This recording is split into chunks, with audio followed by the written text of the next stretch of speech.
Olá, tudo bem?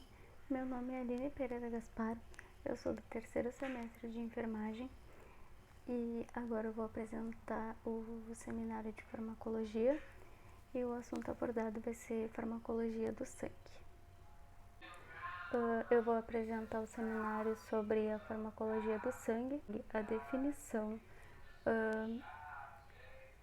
desse conceito, né? Então, toda a fisiologia que se encontra envolvida no controle normal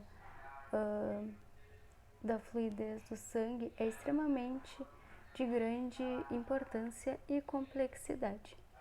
Dentro dos vasos sanguíneos, o sangue precisa se manter na sua forma líquida para que o mesmo possa se transportar por todo o corpo.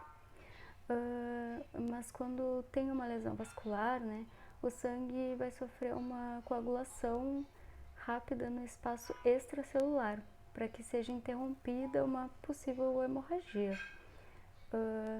Esse processo ele é chamado de hemostasia, que é o que está sendo mostrado aqui, onde está o cursor.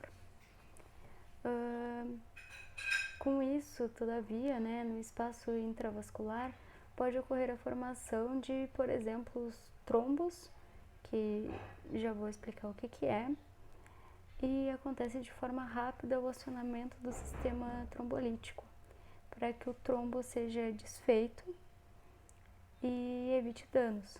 Quando há uma desordem nesse processo, é uma causa preocupante, é algo para se preocupar, porque essa falta de ordem pode levar a problemas mais sérios, como um infarto do miocárdio, uma trombose venosa profunda, um acidente vascular cerebral. Trombo, né, que eu havia dito. Aqui tem um desenhozinho que exemplifica o que é um trombo, mas eu vou ler a parte teórica para poder auxiliar também. Então, os trombos são massas sólidas que podem ter diferentes tipos de composições e formações em diferentes lugares do sistema circulatório. Então, ele pode acontecer em diversos lugares do nosso sistema circulatório onde o sangue está percorrendo, né? Alguns componentes se mostram mais presentes na formação de um trombo, como as plaquetas e fibrina, que vão sofrer um aglomerado e vão ter como consequência acabar retendo os leucócitos e as plaquetas. E para evitar que se ocasione uma trombose, as substâncias reguladoras que estão presentes no endotélio vascular. E essas substâncias reguladoras são conhecidas como anticoagulantes naturais.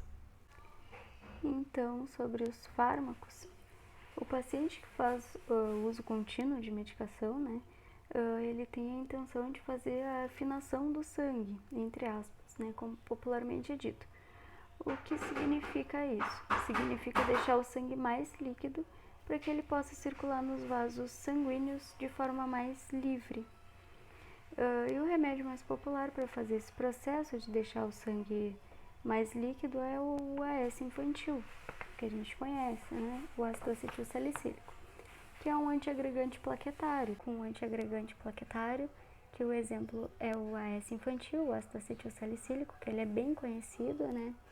Então, o AS, ele inibe a agregação plaquetária, bloqueando a síntese do tromboxano A2 nas plaquetas.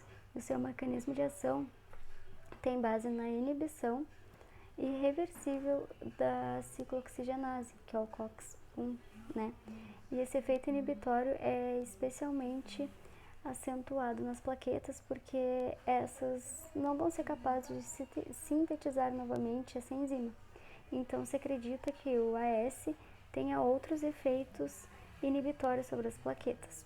Por essa razão que ele é usado para várias indicações relativas ao sistema vascular. E sobre a farmacodinâmica, né, do AS, após a ingestão, ele realiza sua absorção pelo estômago e pela porção superior do intestino delgado. E o seu metabolismo hepático também. Seu início de ação se faz entre 20 a 30 minutos aproximadamente. Ainda nos agregantes antiplaquetários, desculpa. Outro exemplo são os inibidores da via do ADP.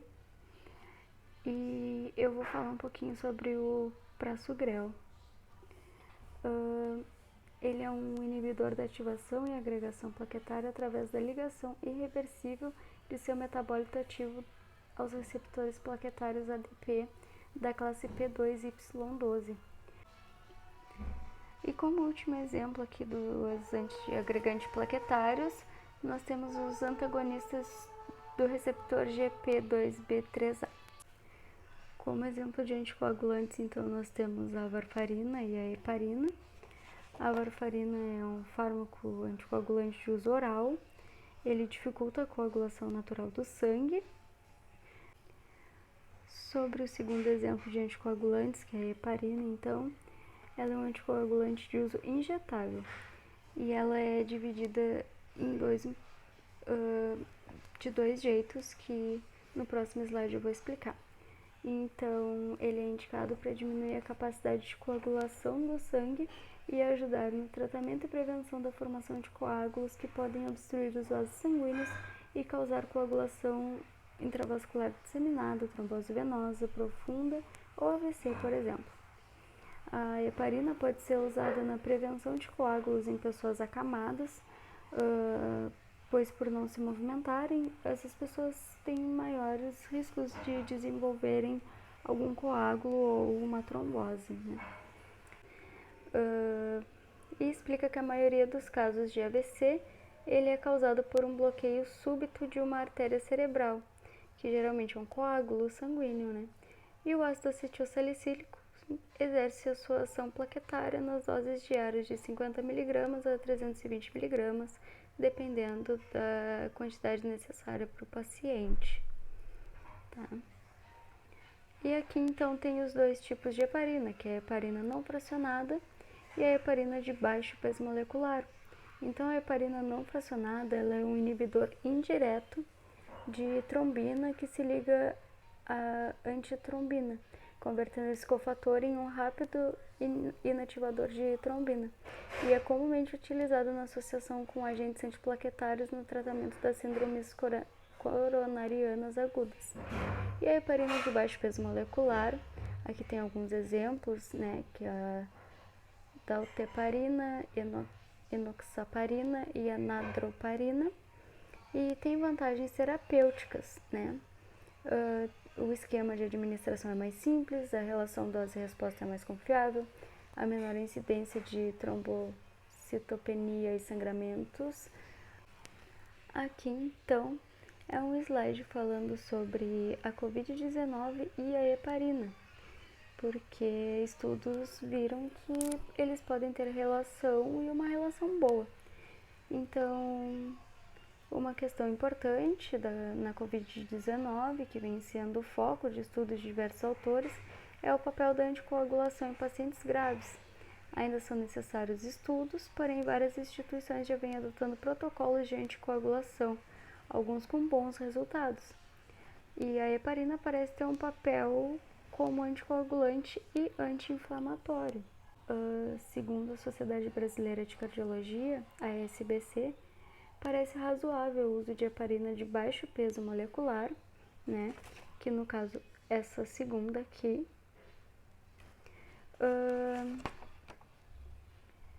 na dose de 1 mg por quilo de 12 em 12 horas em pacientes estáveis e sem disfunção renal, tá? Então, essa foi a apresentação.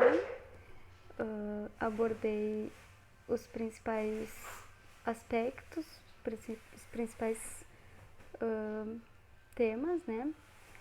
E muito obrigada pela atenção, então.